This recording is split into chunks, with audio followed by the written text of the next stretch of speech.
Robert Plant, once the untouchable golden god of rock, is now 75, and the life he lives today will break your heart. No stadiums, no roaring crowds, just quiet mornings, old memories, and a voice that now smears more than it screams. But what really happened to the man who once ruled the world's loudest stages? Why did he step away? And what has age taken from him? This isn't just a story of fading fame. It's about love, loss, and a legend learning how to live without the noise.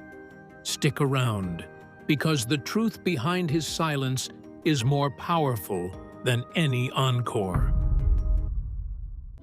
The golden god fades to quiet. Once he stood shirtless before oceans of people, hair wild, voice untamed, hips moving like thunder. Robert Plant wasn't just the frontman of Led Zeppelin, he was the golden god, a force of nature in leather pants, crowned in sweat and sound. But that was then. Now, at 75, the roar has softened to a whisper, and the god walks alone. Plant lives quietly in rural Worcestershire, far from the echo of stadiums and screaming fans. No Beverly Hills mansion, no entourage, no private jets.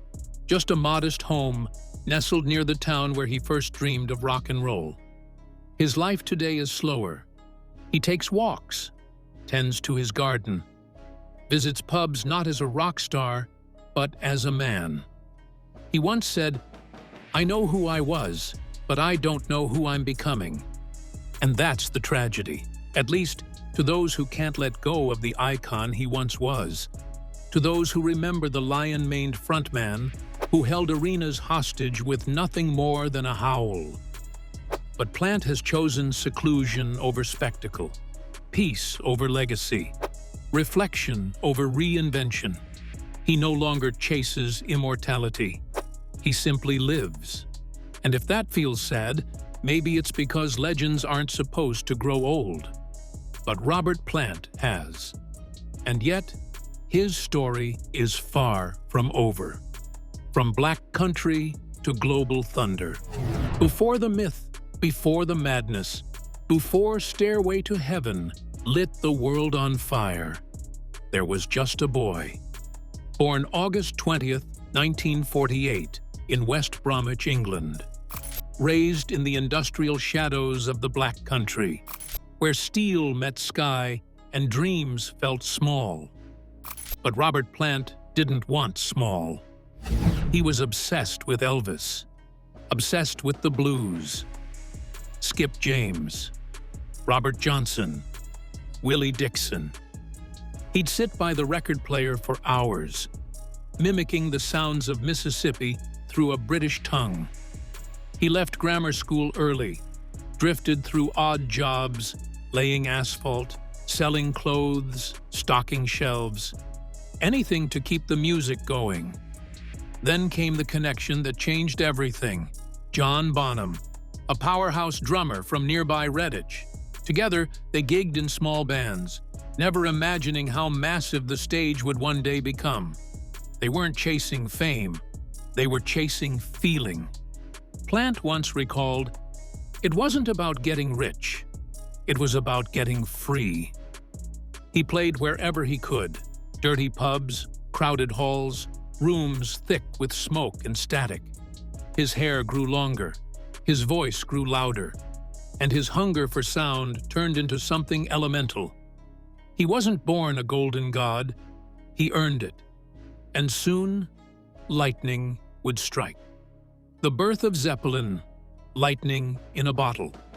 It was 1968 when Jimmy Page, fresh off the Yardbirds, went searching for a new sound. What he found was a wild-eyed singer from the black country with a voice that could tear through walls. Robert Plant didn't just join the project, he transformed it. With Page, John Paul Jones, and Bonham, Led Zeppelin was born. And in that moment, the rules of rock and roll changed forever. They weren't just a band, they were an earthquake. Plant's voice wasn't just high, it was feral. It soared, screamed, seduced. On songs like Dazed and Confused and Black Dog, it felt like prophecy. On Kashmir, it felt like war. On Since I've Been Loving You, it felt like heartbreak dressed in velvet. They exploded. Albums went platinum before release. Tours sold out in minutes. Groupies, riots, private jets. It was chaos, and they were kings of it. Plant became the face of it all. With his bare chest, golden curls, and defiant snarl, he wasn't just a singer. He was the symbol of an era. The embodiment of sex, sound, and swagger. Rolling Stone dubbed him the Golden God, and for a while he wore the crown well. But even gods have breaking points. And for Plant, that point came not from the stage, but from something far more personal. The peak and the personal hell. By 1977, Led Zeppelin had reached untouchable heights. But behind the curtain, Robert Plant was unraveling. That summer, while touring in America, he received the call no parent should ever hear. His 5-year-old son, Karak, had died suddenly of a stomach virus. It broke him. "The pain was beyond anything I've ever known," he once said. "I lost my boy. And with him, I lost myself." He flew home immediately, abandoning the tour. Zeppelin paused, but something inside Plant had changed forever. He poured his grief into a song, All My Love. It wasn't a hit. It was a goodbye. A raw, aching farewell to a child taken too soon. His marriage to Maureen Wilson, already strained by the madness of fame, crumbled soon after. The loss of Karak hollowed them both in ways they couldn't fix. Plant considered quitting music altogether. For a time, he barely spoke. The man who once screamed to the heavens now found himself in silence. The public didn't know the full story. They only saw fewer interviews, fewer appearances. But those close to him knew Robert Plant had been changed not by fame, but by fatherhood, and the cruel way it was taken from him. And when he returned, he was no longer the same golden god. He was a man. The end of Zeppelin and the ghost of Bonham. 3 years later, in 1980, the final blow fell. John Bonham, Plant's closest friend and brother in rhythm, died after a night of heavy drinking. Found lifeless in bed, Bonham was just 32. For Plant, it was more than tragedy. It was the end of an era. Led Zeppelin was not a band built for replacements. There was no next man up. Without Bonham, it wasn't Zeppelin anymore. It was something else. And Plant refused to fake it. "We were 4 parts of one thing," he said. "When one part died, so did the whole." The band disbanded. Fans begged for a reunion. Promoters offered millions. Stadiums, tours, festivals. Plant turned them all down, over and over. Some called it pride, others stubbornness, but for Plant, it was loyalty. "I couldn't sing those songs without him," he explained. "It wouldn't be real." Still, the ghost of Bonham followed him. In dreams, in memories, in the pounding drums of younger bands trying to mimic the thunder they once made together. And though Plant would sing again, it was never quite the same. Because no matter how loud the crowd roared, one voice was always missing. And Robert Plant knew that some music should never be played again. A solo career, shaped by reinvention. After Zeppelin ended, Robert Plant stood at a crossroads most legends dread. He could have become a nostalgia act, playing the same hits, the same stages, forever chasing ghosts. But he didn't. Instead, he reinvented himself. In the early 1980s, Plant stepped out of Zeppelin's long shadow and into something new. His first solo album, Pictures at 11, wasn't an echo of the past. It was a declaration of survival. He teamed up with Phil Collins on drums, signaling to the world that he wasn't stuck in 1973. He was reaching for something different. The hits didn't come as easily, but when they did, like Big Log or In the Mood, they revealed a different voice, older, wiser, still searching. Then came Now and Zen in 1988, with its slicker sound and radio-ready singles like Tall, Cool One. Critics were divided. Fans were curious, but Plant was unbothered. "I didn't want to be frozen in time," he said. "I wanted to see what else I could become." He even reunited briefly with Jimmy Page for Walking into Clarksdale. But it wasn't a full Zeppelin revival. It was something in between, familiar, but not enslaved by memory. This wasn't just a second act. It was a survival strategy. And for Plant, survival meant always moving forward, even if it meant leaving legends behind. When the spotlight fades, a different stage. In the years that followed Zeppelin's fall and the firestorms of his early solo success, something began to change for Robert Plant. Not in his voice, not at first, but in his heart. The stage, once his throne, began to feel more like a reminder. The roar of crowds, once addictive, began to echo hollow. The endless touring, the interviews, the demands of celebrity, it all started to weigh heavier than the microphone in his hand. "I stepped in front of 8,000 people last night," he once said, "but it's not the same anymore."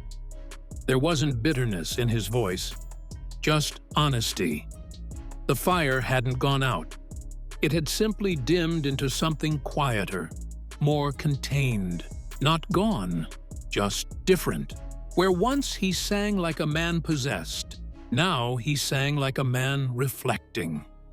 Less spectacle, more soul, and slowly he began saying no. No to massive arena tours.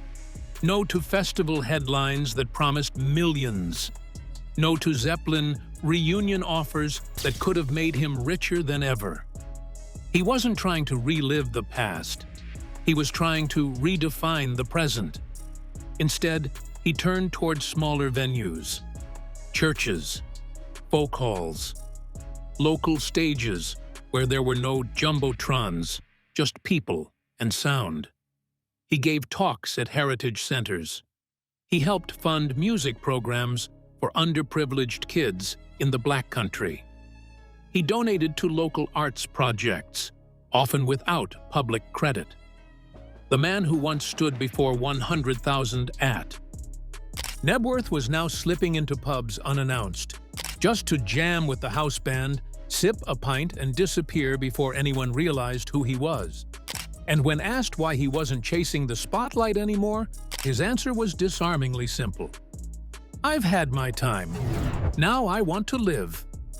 There was a radical humility in that. In a world where legends cling to the microphone long after the sound fades, Plant chose something else. Peace, a quieter rhythm, not retirement, but reconnection. Reconnection to place, to purpose, to the deeper reasons he ever made music in the first place. Because without the lights and the roar, the only thing left is the why.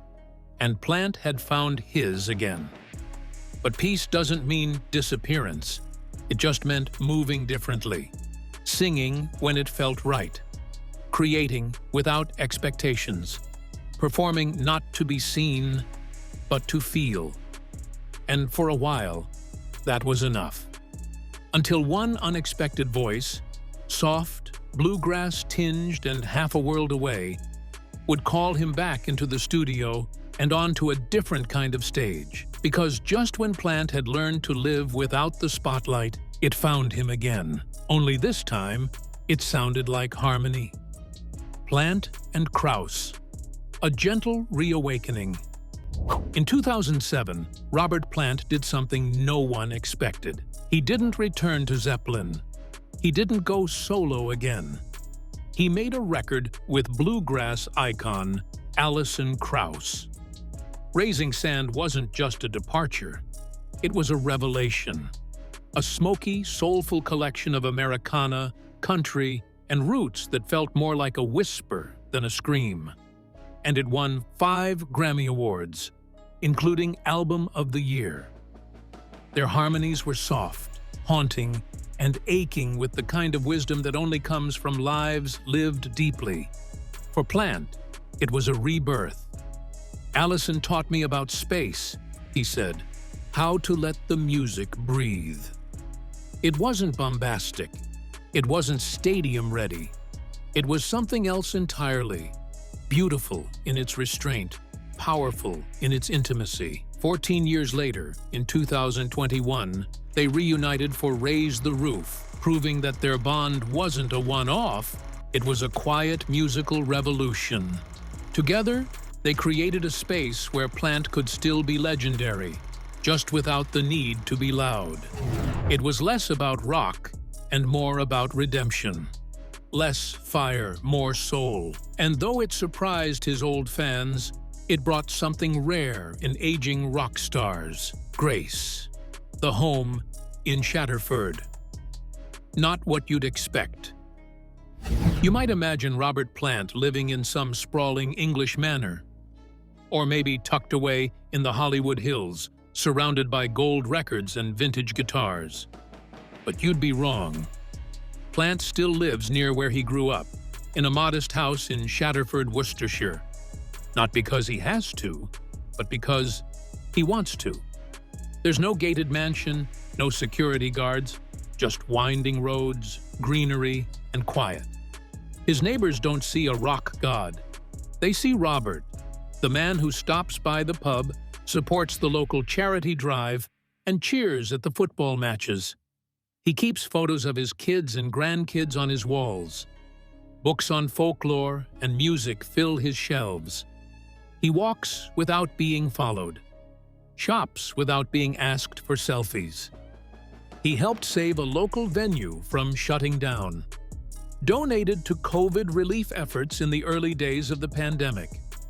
He even helped fund community music events, never putting his name on the banners. This isn't the life people imagine for one of rock's greatest voices. But maybe that's the point. Because Robert Plant doesn't live for the legend. He lives for the life that legend gave him, and he's chosen to live it quietly, intentionally, without fanfare. And when you strip away the noise, the fame, and the myth, you find something rare. A man who finally knows who he is. The love, the loss, the legacy. Behind the stage lights and mythology, Robert Plant's real story has always been rooted in family. He married Maureen Wilson in 1968, the same year Led Zeppelin was born. Together, they had 3 children. They lived the highs of rock stardom and the unbearable lows. None more devastating than the death of their son, Karak. That loss, more than fame, more than money, defined a part of Plant forever. He channeled the pain into All My Love, but even songs couldn't fully heal a wound that deep. Their marriage didn't survive. Grief pulled them apart. But they remained close, bound by memories no one else could share. Later, Plant had another son, Jesse, with Maureen's sister Shirley Wilson, a complicated chapter, but one that expanded his family even further. Now, as a grandfather, Plant spends more time talking about his kids and grandkids than gold records. He beams when asked about them, even admits they tease him for being ancient. "The music was always important," he said, "but they're what really matter." He may never take a victory lap, no grand farewell, no Netflix docuseries. But make no mistake, his legacy is alive. Not just in vinyl, but in the lives he's shaped, the family he's loved, and the man he's become.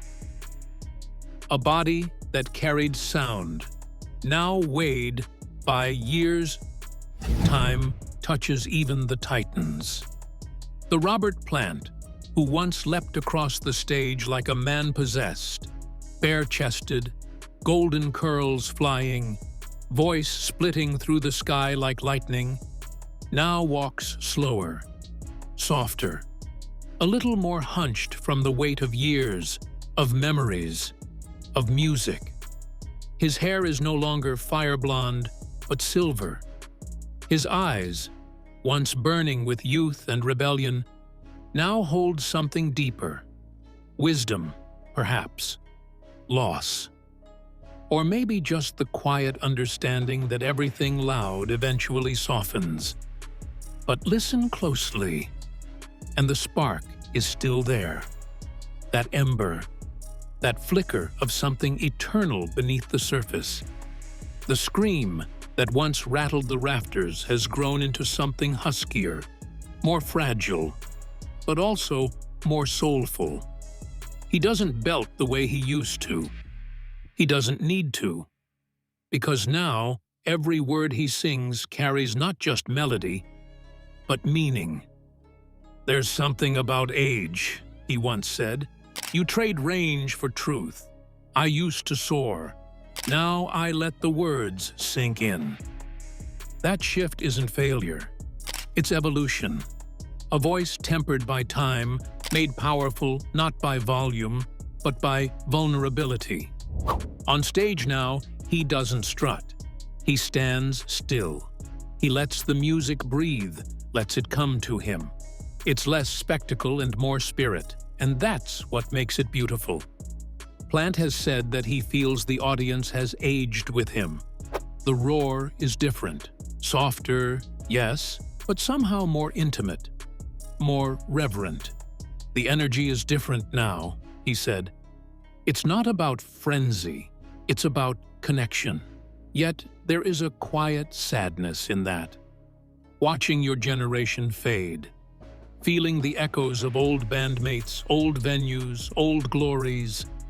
Realizing that the thunder you once rode may already have rolled. The body slows. The joints ache, the crowd thins. And still, he sings. Because Robert Plant has never been just a vessel of sound. He's always been a seeker. And aging hasn't silenced that. It's sharpened it. He speaks now of things he rarely did before. Death, memory, purpose. He talks about Bonham not just as a drummer, but as a brother lost too soon. He reflects on the legacy of Zeppelin not with ego, but with a sort of mournful awe. "I was a kid," he said once. "We were all just kids. We made something loud and wild. And then it became history." There's power in that perspective, in knowing who you were and still being brave enough to grow beyond it. So yes, his body has changed. His voice has changed. But the rhythm still lives in him. And when he sings, you don't just hear it, you feel it. Because while time may weigh heavy on his shoulders, the soul of the music still rises, note by note. And Robert Plant, even at 75, still knows how to carry it. Plant's quiet crusades. While others of his era clung to spotlight and ego, Robert Plant quietly shifted his focus to others, to causes, to community, to legacy beyond the stage. Over the years, he's donated to refugee relief programs, children's hospitals, and local schools. During the pandemic, he gave funds and equipment to frontline workers across the UK, often anonymously. He helped struggling venues stay open, even when no one was watching. He doesn't post about it. He doesn't brand it. He just does it. Plant also honors his ancestry with action. He helped fund the statue of Welsh freedom fighter Owain Glyndwr, a nod to his deep Celtic roots. And as a lifelong football fanatic, he didn't just cheer from the stands. He became vice president of Wolverhampton Wanderers, helping the club through some of its toughest years. "I've had a good life," he once said, "but it's not much use if I can't give some of it back." His fame, once used to fill stadiums, now fuels quiet revolutions. He shows up for causes he believes in, even if no one writes about them. And while the tabloids chase louder names and newer scandals, Plant walks quietly in the background, doing the kind of work that doesn't need a mic. Just heart. A man of myth who walks among mortals. To many, Robert Plant will always be the golden god. Bare-chested on stage, golden curls flying, belt wrapped low, voice shaking the earth. That image is burned into rock history. Untouchable, eternal. But the man behind the myth is something else entirely. These days, Plant prefers gardening to glam, poetry over partying. He's a man who has traded volume for stillness, who finds joy in nature, conversation, and cooking with his grandchildren. He rarely grants interviews, and when he does, they feel more like philosophy than press. "I've had enough applause to last 3 lifetimes," he said. "Now, I want peace." And he's not bitter, not chasing a comeback, not reliving the past on cruise ship tours or Vegas stages. He let Zeppelin go because he knew something most never admit. Legends shouldn't have sequels. He's also made peace with who he was and who he is, no longer trying to outsing his past, no longer needing to prove anything. "I carry the past with me," he said, "but I don't live in it." There's a quiet power in that, in becoming human again after being a god. Because in the end, Robert Plant chose something few rock stars ever do. He chose to be. What the world sees versus what he feels. To the outside world, Robert Plant's life might look sad, slowed down, tucked away. A once great icon fading into the English countryside. But to Plant, it's freedom. People ask why he doesn't do more interviews, more tours, more big moments. Why he avoids the spotlight that once made him a star. But Plant doesn't see retreat. He sees return. Return to stillness. Return to authenticity. Return to the simple joy of playing music without needing to sell it. "The saddest part," he said once, "is that people can't accept, 'I don't want what I used to want.'" He still sings, but not for charts. He still writes, but not for headlines. He doesn't need stadiums. He doesn't need screams. He gave the world everything he had, and then chose to take some back. That's not sadness. That's sovereignty. The real tragedy, perhaps, isn't that Plant grew quiet. It's that we struggle to find beauty in the silence. We mourn the loss of the performer, forgetting the man remains. Because Robert Plant doesn't see himself as diminished. He sees himself as evolved, and while the world still clings to the god, he is content to walk the earth quietly. Plant's quiet. Goodbye, there will be no farewell tour, no emotional documentary, no flashing lights or teary goodbyes. Robert Plant won't be making an exit. He's already done it, gently, quietly, and on his own terms. The man who once ruled arenas now plays hidden corners of the world. Small venues, intimate crowds, collaborations without expectation, albums that whisper instead of scream. "I am not interested in being a jukebox of the past," he said. And true to his word, he hasn't been. At 75 and counting, Robert Plant lives not in sadness, but in sovereignty. He has outlived the chaos, outlasted the expectations.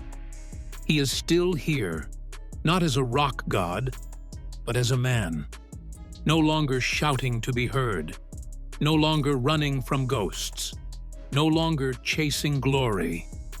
He walks through his garden, smiles at strangers, hums forgotten blues songs on quiet mornings, because sometimes the most powerful ending isn't a bang, it's a whisper, and Plant's final chorus may not echo through stadiums, but it lingers in every soul he once set on fire. Robert Plant may no longer fill arenas, but his story still echoes deep. From glory to grief, from fire to peace, his journey shows the price of greatness. If this touched you, please like, subscribe, and drop a comment. Thank you for watching and for keeping the music alive, one story at a time.